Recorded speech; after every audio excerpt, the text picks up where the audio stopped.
আসসালামু আলাইকুম সুপ্রিয় শিক্ষার্থী বন্ধুরা, আজকে আমরা গণিতের এমন একটা বিষয় নিয়ে আলাপ করবো যে বিষয়টা খুবই ছোট বা অনেক বেশি দরকারি, যেটা আমাদের অনেকের মনে প্রশ্ন জাগাচ্ছে। আমরা সেই একদম ছোটবেলা থেকে বড় ক্লাস পর্যন্ত যে প্রবলেমটা ফেস করে থাকি সেটা হচ্ছে আমাদের কখনো যদি আসে 1/0, তাহলে আমরা এখানে অসংখ্যায়িত, মানে এটা সংখ্যায়িত না। এখন হচ্ছে কেন এরকম হয়, আমি খুব সাবলীল ভাষায় তোমাদেরকে বোঝানোর চেষ্টা করবো।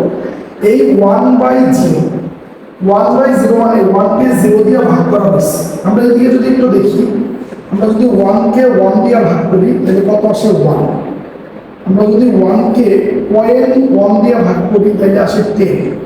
আমরা যদি 1 কে 0.001 দিয়ে ভাগ করি তাহলে আসে 100। আমরা যদি 1 কে 0.001 দিয়ে ভাগ করি তাহলে আসে 1000।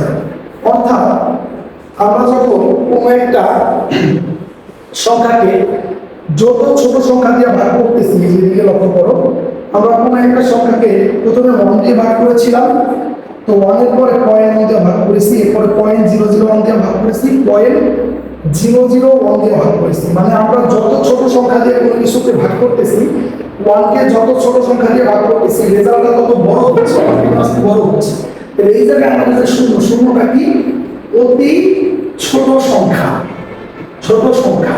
তাইলে আমরা যখন এই নিচের ভাগ যাকে দিয়ে ভাগ করছি তাকে ছোট করতে করতে একদম ছোটতে চলে যাব, তখন এটা অনেক বড় সংখ্যা হয়ে যাবে।